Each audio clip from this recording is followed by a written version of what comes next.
All righty, Rambam. We conclude today, actually, the book, Laws of Shechita, of slaughtering,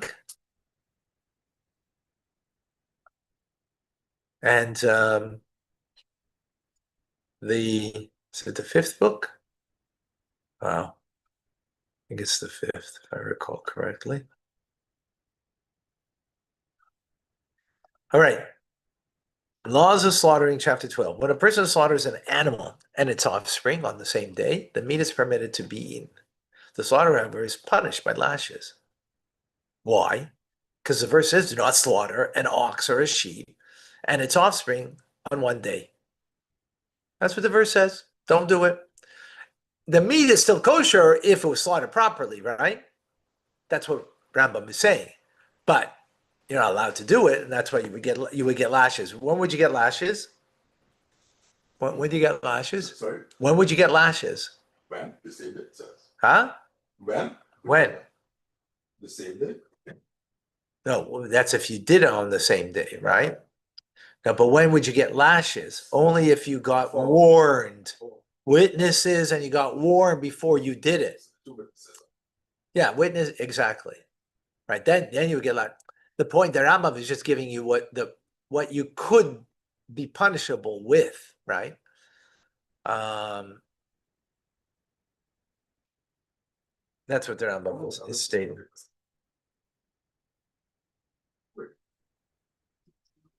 But you get away with it. There is a God, right? There is a God, and you know he did transgress a prohibition of the Torah, right? And there is a God. That's not the point. The point isn't here what you get. The point is what's the law. That's what we're learning here. There's a law, right?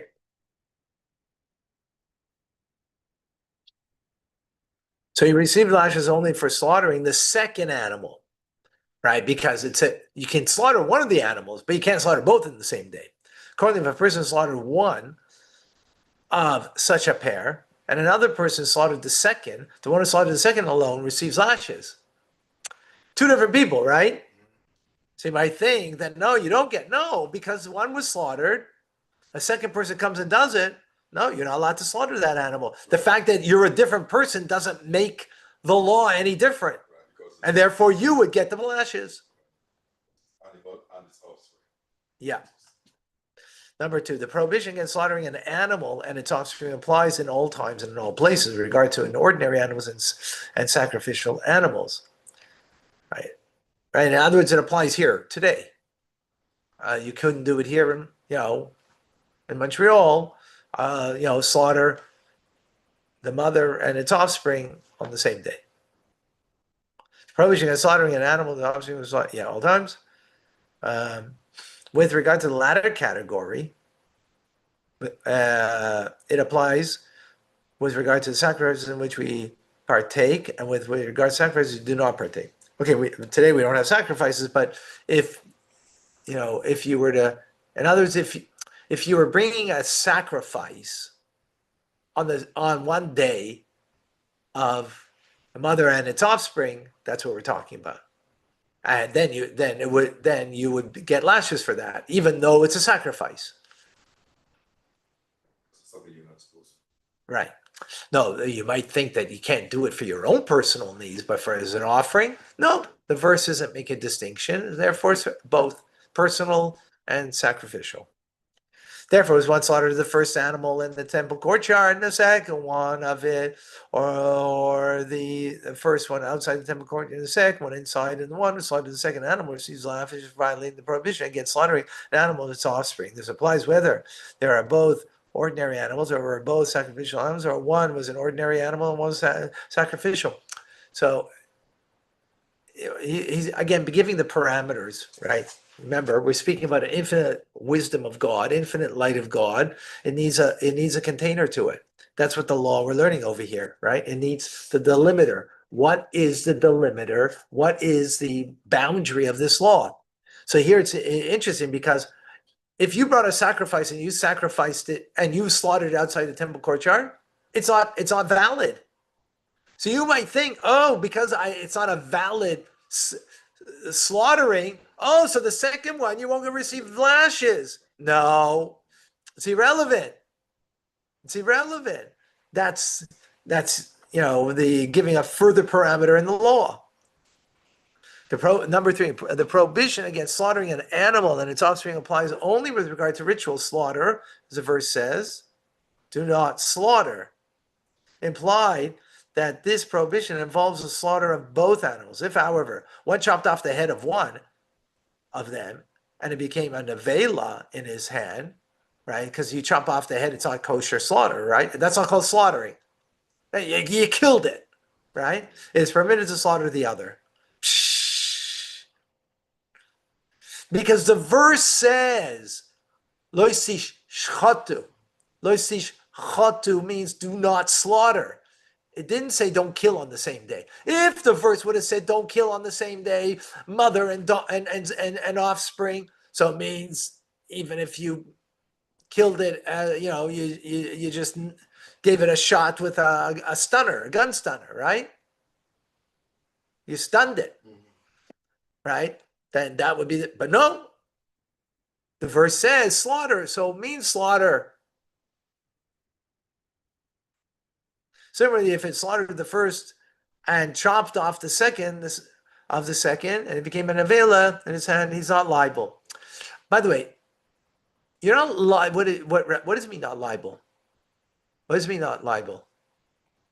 To lashes. Exactly. Are you allowed to do it? No. No. That's But you're not allowed to do it rabbinically. That's what it means. If it was a transgression of the biblical law, then you would get lashes. But since it's not a transgression of the biblical law, you are not liable for the punishment of the biblical law, but you're not allowed to do that rabbinically. Okay, got that? because it's not a right, it's a Rambam. It's a rabbanan, exactly. In other words, so to speak, that the sages kept the spirit of the law. The spirit of the law being don't slaughter both. They shouldn't get killed on the same day. That's the spirit of the law, but that's not biblical. It's only rabbinic. Okay. When a deaf, mute, or intellectual or emotionally incapable person or a minor slaughtered the first animal privately. Interesting. If I were slaughtered under the supervision and knowledge of an adult, the slaughter is acceptable. Hence, a prohibition applies. Privately, yes.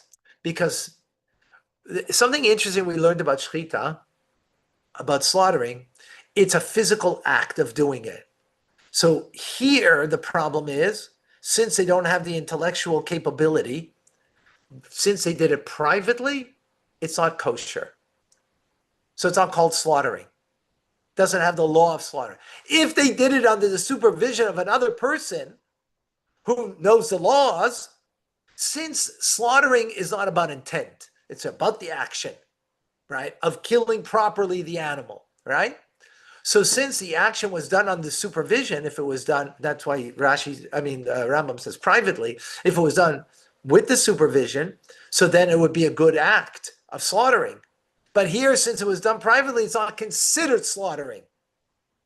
It's considered like you chopped off the head, right? So then it's permitted to slaughter the second animal afterwards because the slaughter is not considered as slaughter. So that's interesting. Here it says permitted. Before it said not liable. Why would it be permitted now? Whoa.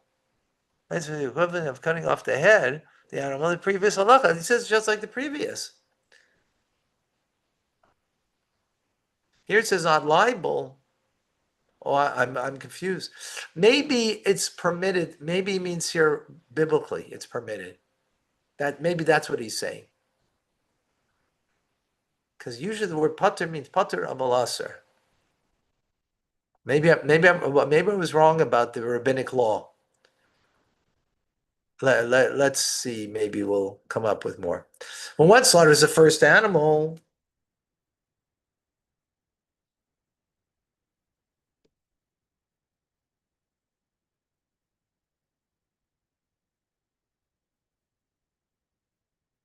When one slaughters the first animal, but the question arises whether it's an avail or not. It's forbidden to slaughter the second animal because it now becomes a doubt, biblical doubt. So biblical doubt, what do? You go in a stringent fashion. You're stringent about the doubt. Rabbinic doubt, you're lenient. Biblical doubt, you're stringent, and therefore you're not allowed to slaughter the second one. Or you're not certain. Maybe maybe the animal wasn't slaughtered properly, right? There's a doubt about it. So the second one you're not allowed to slaughter. If one slaughters is not liable for lashes, why? Because you're only biblical law. It has to be, perfectly aligned. You did it perfectly wrong. You do perfectly, you're liable, right? Not allowed to do it, but yeah. Slaughter from which it is not fit to eat is nevertheless considered slaughter.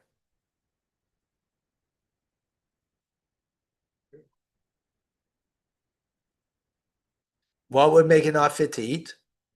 If it's deformed or if it's Treifa. I think nevela means that it wasn't slaughtered properly. Treifa means there was something unhealthy about the animal. So you check, like we learned, they checked the lungs, and in the lungs there were lesions or certain lesions that were, or there was a hole in the lung, and so on and so forth. Depending on all the intricate laws that we learned in this. Which the only way I would appreciate this is by actually seeing an animal, you can do that on my behalf. huh? You can do that on my behalf as well. I can't know it on your behalf. I'll take it. Uh, so so since the slaughter was good, because remember, what does the verse say? Shchita, that's slaughter.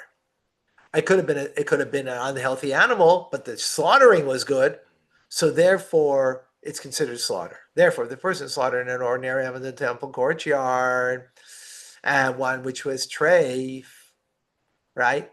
Treif is what we just said. Treif meaning that it was not a healthy animal, right? So therefore, you're not allowed to eat it. Or it was an ox condemned to be stoned because that ox killed a person, right? So it was condemned to be stoned. Or a calf whose neck is to be broken because of an unsolved murder case on the outskirts of the city, or a red heifer, right? Or slaughtered for the sake of the false deity, which you're not allowed to have benefit from it. A person who slaughters the second animal, meaning the offspring, is liable. Why? Because the slaughtering was okay. You're not allowed to benefit from it for other reasons. But that's irrelevant to what the verse said. They don't slaughter on the same day the mother and its offspring. This is amazing or what?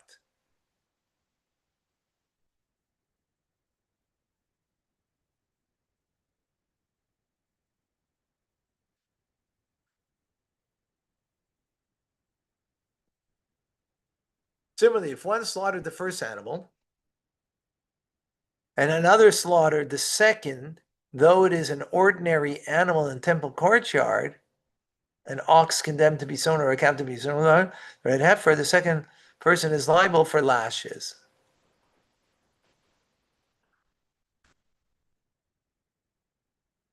Aha. So same idea. The first one was slaughtered was a regular animal, right? The second was all of these things that you're not allowed to have a benefit from. But the second person is going to be liable. So what's the difference that you're not allowed to have benefit from it?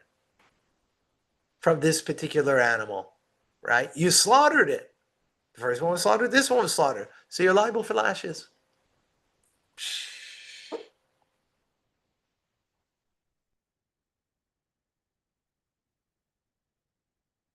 Second.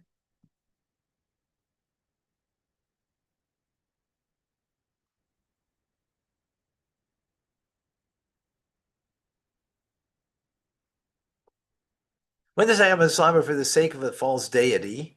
The slaughterer is not liable because of prohibition against slaughtering an animal and its offspring. He is liable for capital punishment. Now we have a different parameter to this law, right? A different restraint, a limitation.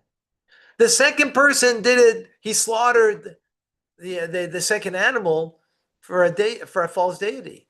Well, for that you're liable capital punishment.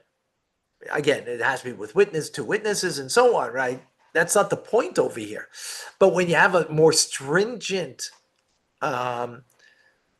punishment, the less stringent falls away. You only go for the more stringent, even regardless of whether So you wouldn't get lashes. If, however, he was given a warning, the prohibition against slaughtering the animal and its offspring was not given a warning for the worship of false deities, he received lashes. That's only if you were given That's interesting. I don't think we always say that. Wow. Very. Because if he wasn't given a warning to slaughter the second animal for the false deity, that, hey, don't, two witnesses, that if you slaughter that, you're going to get capital punishment. And the person acknowledges, yeah, but does it, right? Then he would be liable for the capital punishment. But if he wasn't warned, then he's not liable. So then he's liable for the lashes.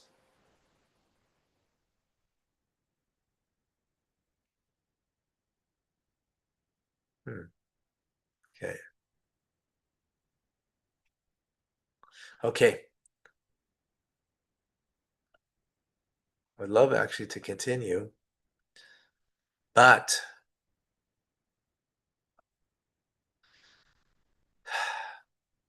I don't know, but we're going to stop. Yeah. I don't know if this is my Yetzer Hara,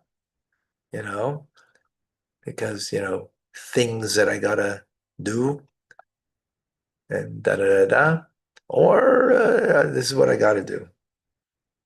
Sometimes conflicted, be quite honest. All right. Thank you, folks.